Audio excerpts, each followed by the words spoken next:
ねえねえ、すみれ。今日はどんな話題について話していくと？今日はね、ディズニーの実写版、白雪姫のリメイク失敗による経済的影響と、その裏側にある深刻な事情の話題についてよ。あの話題になっとったやつね。なんか、ネットでもめっちゃ叩かれとった記憶があるけど、結局どうなったと？現在、その最終的な結果が数字として明らかになりつつあるんだけど、一言で言うと、壊滅的な状況になっているの。今日は、その驚愕の損失額、そしてなぜこんな大惨事になってしまったのかについて、徹底的に解説していくよ。壊滅的ってディズニー天下なのに？まさか、そこまでひどいことになっとるとは思わんやたばい。甘いね、葵。今回の件は、単なる映画がこけたレベルじゃないの。制作費の膨張、主演女優の炎上、そして観客からの完全な拒絶。これらが重なってディズニーの金庫に大穴を開ける事態になっているのよ。うわぁ、聞くだけで恐ろしか。でも他人の不幸は蜜の味って言うし、詳しく聞かせてもらうばい。まず、今回の情報のソースは、フォーブスの寄稿者、キャロライン・リードによる最新の報道で、彼女の記事によると、ディズニースタジオによるこの物議を醸したリメイク版は、単に興行成績が振るわなかっただけじゃなくて、正真正銘の大失敗に終わったと結論付けられているの。大失敗のお墨付きをもらってしまったとね。具体的にどれくらい損したと？驚かないでね。劇場興行収入だけでディズニーに推定1億7000万ドル、日本円にして約250億円以上の損失をもたらしたと言われているの。はぁ？ 250 億？ちょっと待って、桁がおかしかろうもん。博多の街がいくつか買える額やない？それくらい衝撃的な数字なの。しかも、これ、まだ、制作費と興行収入の差額だけの話だからね。後で話すけど、ここから、さらに、マーケティング費用もマイナスされるのよ。まだマイナスが増えると言いたいと？地獄やん。そもそも、なんでそんなにお金がかかったと？白雪姫って森の中で歌うだけの話やろ？そこが問題なの。イギリスの制作会社に提出された財務書類によるとね、実写版白雪姫の制作費は3億3650万ドルという驚異的な額だったの。これはね、スター・ウォーズやアベンジャーズといった VFX 満載の超大作フランチャイズ映画と同額レベルなのよ。アベンジャーズと同じ？嘘やろ？宇宙戦争するわけでもないのに、どこに、そんな金を使ったと？リンゴを純金にでもしたとか？あながち間違ってないかもね。ほぼ90年前のアニメの古典をリメイクすること自体が大きな賭けだったんだけど、問題は映画が公開されるずっと前から始まっていたの。実は、パインウッドスタジオでの撮影中に、セットが大火災に見舞われたり、大規模な再撮影を行ったりして、コストが雪だるま式に膨れ上がったのよ。物理的にも炎上しとったんかい。踏んだり蹴ったりやね。そうなの。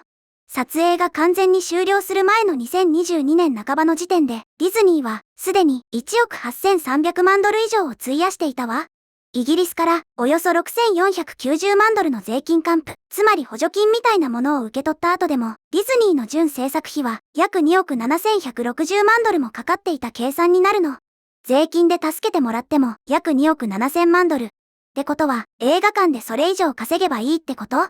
それが単純な話じゃないのよ。ここが映画ビジネスの落とし穴なんだけど、損益分岐点に達するには、映画が大ヒットレベルの成績を収める必要があったの。あれやろ？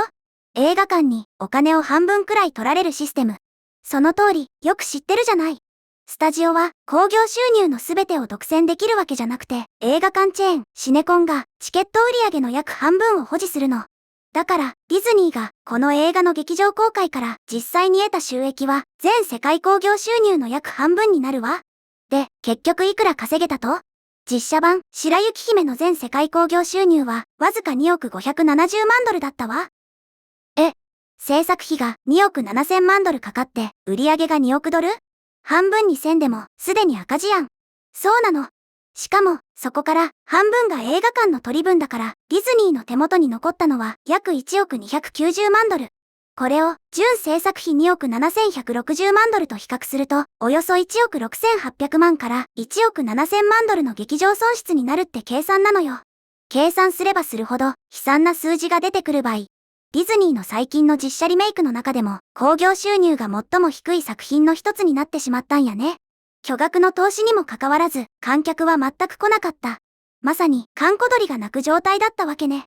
さて、ここからさらに恐ろしいマーケティング費用の闇に切り込んでいくんだけど、でもその前に、もしこの動画が面白いなって思ったら、ぜひチャンネル登録とグッドボタン、高評価を押してね。みんなの応援が葵の毒舌のランクを上げる場合、コメントも全部読んどるけん、どしどし書き込んでね。さて、話を戻すけど、さっき1億7000万ドルの損失って言ったけど、これはあくまで作るのにかかったお金と戻ってきたお金の差額なの。映画を公開するには宣伝が必要でしょ？ CM とかポスターとかね。ディズニーなら派手にやるやろうし。その通り。業界の調査によると、ディズニーの主要作品のマーケティング、配給コストは1億から1億5000万ドルの範囲に収まると言われているわ。これには、世界中での予告編、テレビ CM、SNS キャンペーン、プレミア上映会、そして吹き替え版の制作費などが含まれるの。うわぁ。ってことは、さっきの赤字にさらに1億ドル以上乗っかるってこと？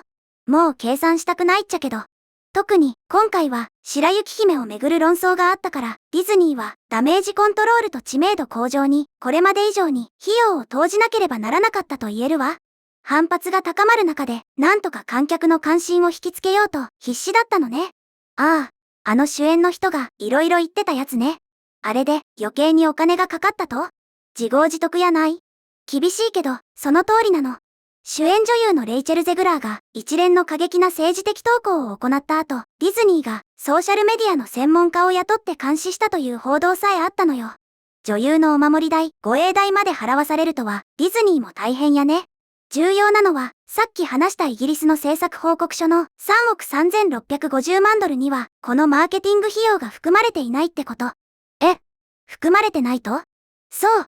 だから、推定1億から1億5000万ドルの宣伝費を加えると、ディズニーの総支出は2億5000万ドルをはるかに超えて、潜在的には3億ドル、日本円で450億円以上の損失になっている可能性があるの。450億の赤字。もう笑うしかないばい。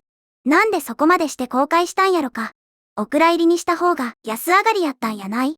財政難だけじゃなくて、この企画は公開のずっと前から内容面でも批判にさらされていたからね。これが消費者の拒絶につながった大きな要因よ。やっぱりあの中身を変えすぎたのが原因なん。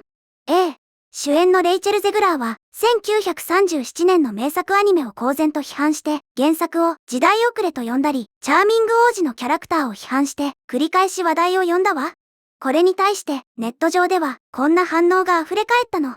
原作をリスペクトしないならリメイクするな。嫌いな作品の主演をやる意味がわからない。ポリコレを押し付けられても見に行くわけがない、と。そりゃ、そうなるばい。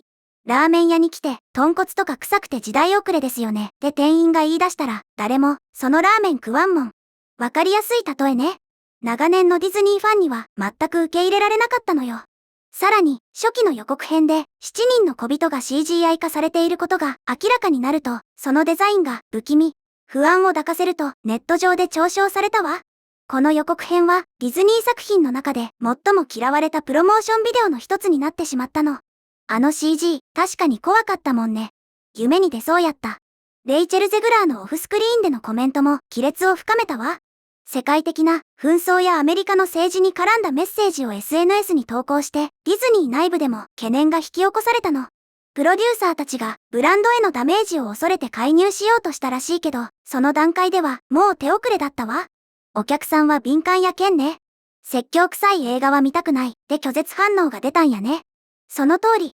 単なる懐疑心じゃなくて本格的な消費者の拒絶と戦うことになったの。インフレ調整後で見ても2000年公開の102匹ワンちゃんや2018年公開のプーと大人になった僕といった地味なリメイク作品の方が興行的には白雪姫を上回っているのよ。地味な作品に負ける白雪姫。プライドもズタズタやね。かつてスタジオは実写リメイク作品といえば何十億ドルもの興行収入を保証する打ち出の小槌だと考えていたの。でも、実写版、白雪姫の失敗は、その運命が劇的に逆転したことを意味しているわ。作れば儲かる時代は終わったってことね。ディズニーは今後、家庭用メディアの販売や、ストリーミング、グッズ販売で回収を図るだろうけど、それにもコストがかかるからね。劇場の損失は、ダメージの一部に過ぎないかもしれないわ。でもさ、最近のリメイク全部がダメなわけじゃないと？そうなの。実は、同スタジオの続編となる実写版、リロ&スティッチは、世界で10億ドルを突破したというデータもあるの。スティッチはそんなに稼いだと？すごい差やね。この成功と比較すると、白雪姫が期待からどれほど大きく外れたかが浮き彫りになるでしょ？同じリメイクでも観客が何を求めているかを理解しているかどうかの差が出たと言えるわ。スティッチは可愛かろうもん。やっぱり原作への愛があるかどうかが一番大事なんやない？本当にそうね。ディズニーの最も象徴的なプリンセスの一人を題材にして、総額3億ドル以上の損失を出した事実は重いわ。ブランド管理、観客の信頼、そして高騰する制作予算について、株主からも深刻な疑問が投げかけられているの。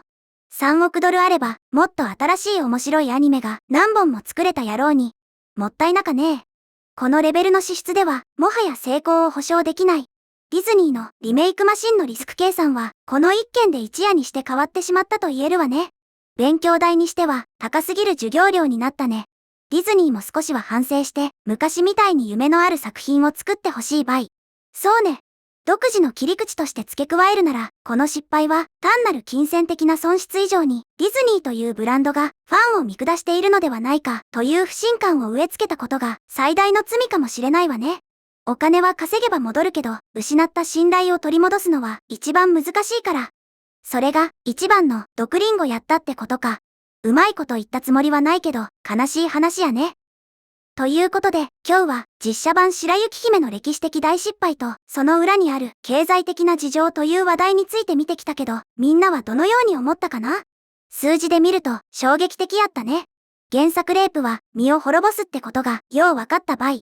今回の動画の感想やディズニー映画に対するみんなの意見は、ぜひ下のコメント欄で教えてね。昔のディズニーに戻ってほしいとか、やっぱりアニメが一番とか、何でもいい意見書き込んでね。チャンネル登録と高評価も忘れずに頼むばい。